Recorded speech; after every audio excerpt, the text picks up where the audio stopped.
Look, and this is what the oil filter housing looks like.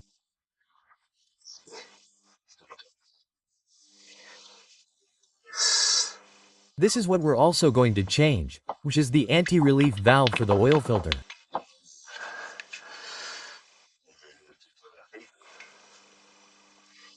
Now, when we change it, which is a bit of a hassle, it's what I bought at BMW, because they don't sell it in parts at Mercedes, and if I did, I'd have to change the whole thing.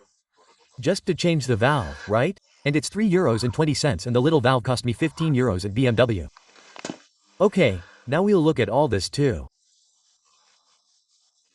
I'm going to clean it really well and see if we can find what the problem with the mixture was, okay. I mean, the problem is supposedly right here in this little thing here. This little thing here is the cooler. I mean, the whole thing is supposed to be this little thing here, which is what we're going to change and put in a new one. Now we're going to remove it and analyze it because at first glance you can see that there was some mixing there, but we don't know why at the moment. Well, let's go. I'm going to disassemble the cooler, which consists of these 4 screws. Okay, I'll take advantage and before removing the cooler I'll remove the oil filter. The oil filter is here. Okay, this is a 27 wrench, 27 socket. And here we have the oil filter. Look how it's all covered in mayonnaise. Look how gross it is. Okay, now we're going to remove the cartridge and clean everything. The cartridge is, as you can see, absolutely saturated. Okay, let's go ahead and remove it. I'm going to put on gloves because this is really messy and requires a lot of care.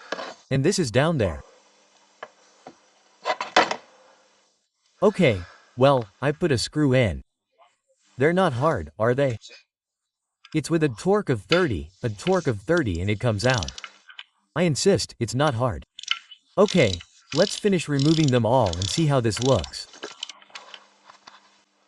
Okay, well, we've already removed the screws and now we'll have to give it a few small taps.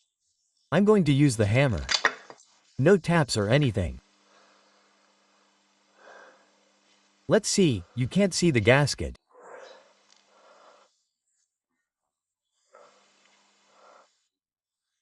It doesn't seem to have a connection here because the red is with the red and the red doesn't have mayonnaise and mayonnaise is mayonnaise.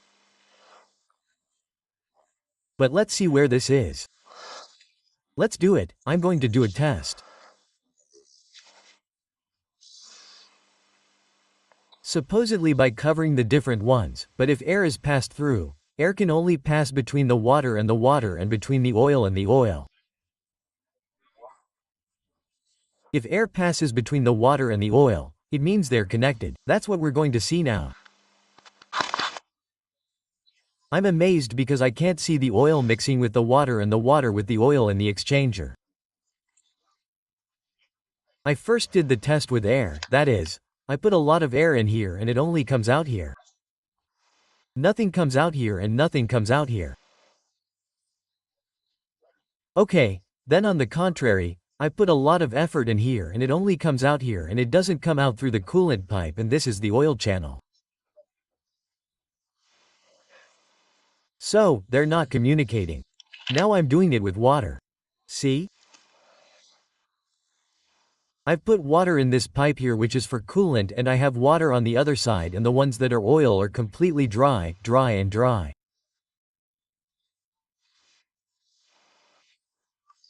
Now I'm going to do the opposite. I'm going to put water here and see if water pours out there, but in principle it doesn't.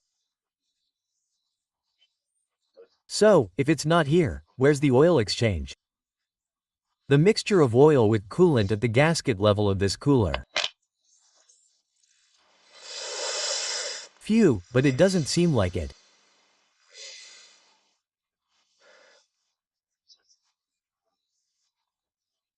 And if, well, like that, the only explanation is the cylinder head gasket, but at the level that it's broken between the oil and coolant pipes without touching the combustion chamber.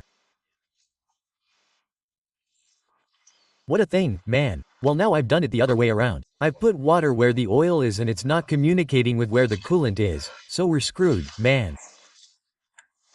Right now I don't know where that mixture of oil and cooled liquid is happening. It's either at the gasket level, but that's strange, super strange. But it would be at the gasket level from here to this level, because at this level no mixture was visible here. You would see the pink here in the middle, and the pink is not visible there in the middle. So, the only possible explanation would be the gasket at that level. That for whatever reason the gasket has gone and it doesn't have the seal that it should have.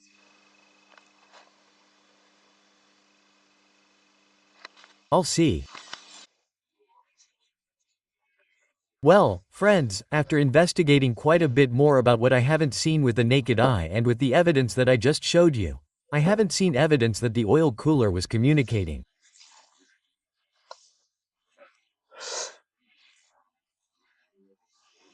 I've come to the conclusion that many times for that communication failure between the oil and coolant ducts to really occur here inside the cooler, either temperature or pressure is required.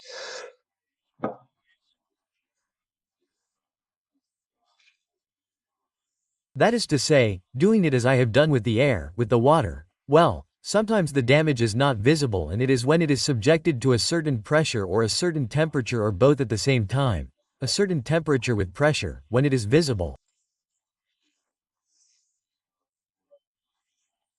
I am not sure about the temperature because when it is cold, I was losing it when I was putting pressure on the coolant circuit. So, in any case, more than the temperature, I hope and hopefully it is due to pressure.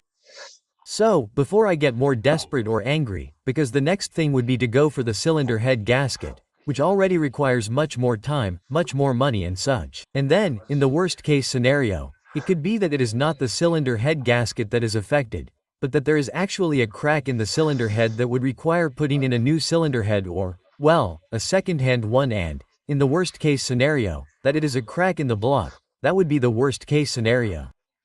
So I'm going to go little by little, ruling things out and without getting too desperate. So, what's the plan? The plan is, since I've already bought it, to put in a new oil cooler. This is the old one, I put it back in again after evaluating it.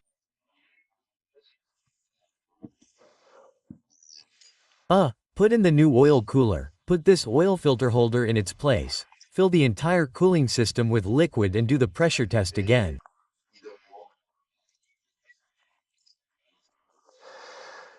It doesn't lose pressure, great. The issue was the oil cooler and that's it, problem solved and everything's fixed. It's losing pressure. So, let's look for new strategies that we'll see. But the next steps are to put in a new oil cooler, put it in place and do the pressure test again. But before that, and since I've disassembled it, what I'm going to do is change this valve.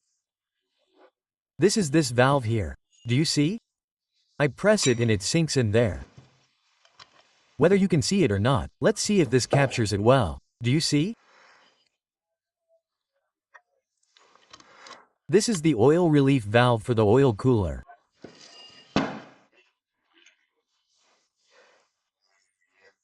In this system, we have two relief valves. This first relief valve here, this is where the oil filter goes. Okay. There are oil filters, those that already come with their own cartridge and everything, that have their own relief valve built in. This one is much stiffer.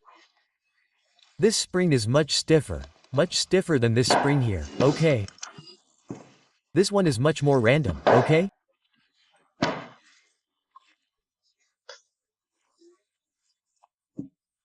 This is the oil filter relief valve, whose function, two main functions, is to ensure that during cold starts, when the engine is started, it is not necessary for the oil to pass through the filter, given the density and temperature of the oil, so that during starts, the most sensitive and vulnerable parts of the engine, such as the crankcases, camshafts, etc., are perfectly lubricated.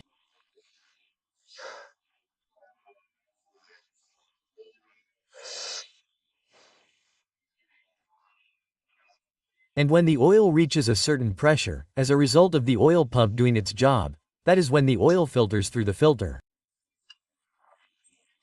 That would be one of the functions. And another function of the lye valve, All systems and all oil filters have this, right?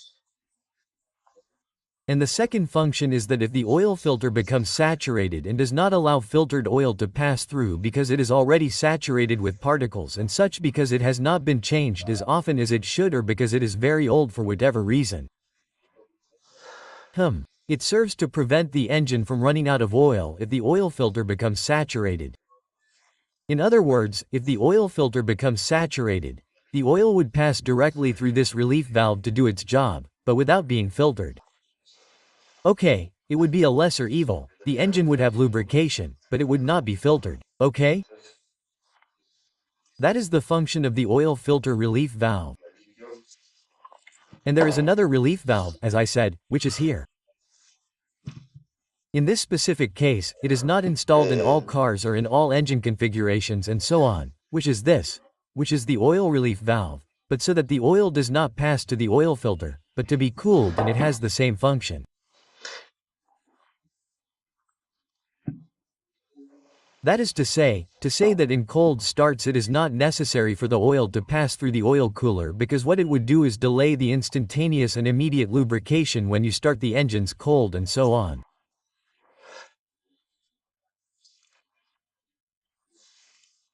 So, to avoid instantaneous pressure losses in the immediate lubrication in cold starts, what this valve does is prevent the oil from passing through the oil cooler and lubricates it directly and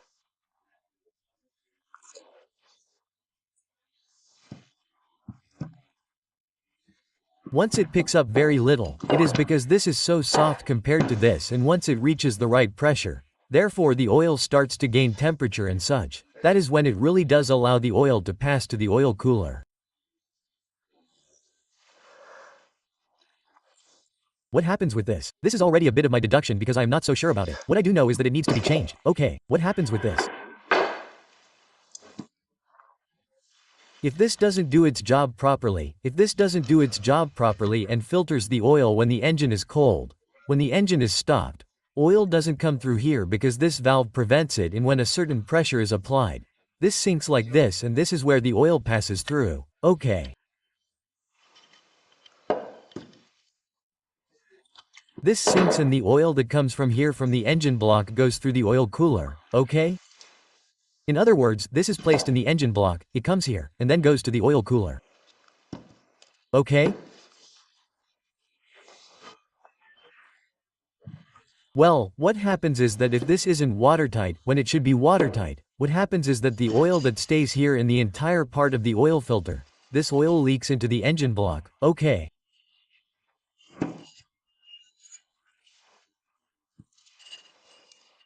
In other words, the oil would leak into the engine block and this would be left with residual oil.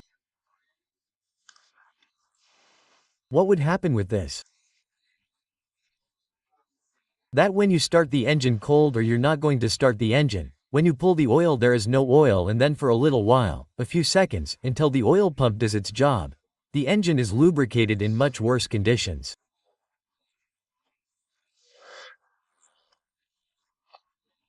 And what many people report is that when starting it makes small noises and such. They are small noises due to lack of lubrication, and that is questioned by fatigue of this valve, and apparently it is relatively frequent in these car models, okay? In these engines. One of the good things that I have or that I like about myself when I take on this type of project and I face this type of project, one of the things that I do, that I like, is that I document myself very well, that is, I read everything I can. Period. I watch my videos, workshop manual, forums, now a lot with Chap GPT, which works great. Although it is not perfect and it is not infallible, and many times it has errors and tells you some crap. Be very careful, but most of the time, they have access to sources of information that are 1,000 times broader than I can possibly have, and in a very short time, and so it helps me a lot. Okay, so I try to document myself a lot, read everything, and so on.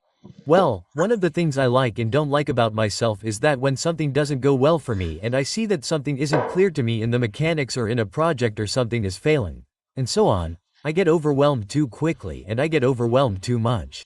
That's the part that I don't like, both good and bad. That way, all my followers can get to know me a little better, so that everything isn't so technical, so that you can get to know me a little better. Well, I think that documentation is a strong point and getting overwhelmed so easily is a weak point. Well, the thing is that in this part of documenting myself, I found out or researched that the importance of checking that this valve is working is reported quite a bit. Sure, doing the level of disassembly that has to be done, as you've seen in the previous videos, to access this valve just to check it, is a bit tricky. Just from the symptoms, you could guess that it makes strange noises on cold starts, the first 2 or 3 seconds, okay?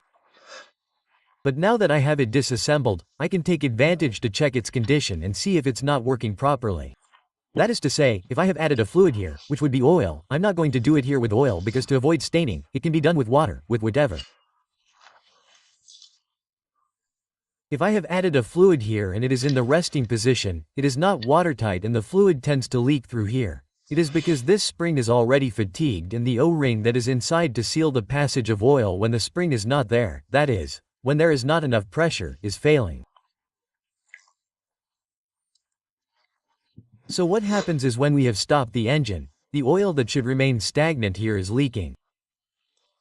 When the engine is stopped, it passes through here and would end up emptying this and that would be a problem. Okay? So, the solution that Mercedes would give in this case is to replace this entire part. And this part costs an incredible €300. The alternative solution is to change this valve, which Mercedes does not have in its parts list, but enthusiasts and professional mechanics who have dedicated themselves to this have found a part exactly the same as this one, which costs exactly the same, except that the spring is a little more reinforced, a little bit, compared to BMW. I bought it, it costs €15. I'll leave you a link in the video description on how to buy it on Amazon. They sell it together with other gaskets and such, and it costs €30. I bought it directly from BMW. I ordered it from BMW, and sometimes, just by traveling to the BMW or, yes, with shipping costs, you might end up spending €30, and it might be better to buy it on Amazon. I'll leave you a link in the video description to buy it on Amazon, but as I said, this comes with a large gasket and it costs €30, it's not worth it, and on the BMW it costs about €14. So I've already done the test, I'm going to show it to you. This is worn and needs to be changed. It needs to be changed now as a preventive measure so that all this that I'm describing doesn't happen again. Let's see how to do the test so you can see how I came to the conclusion that it's bad and needs to be changed. Okay, well, take a look.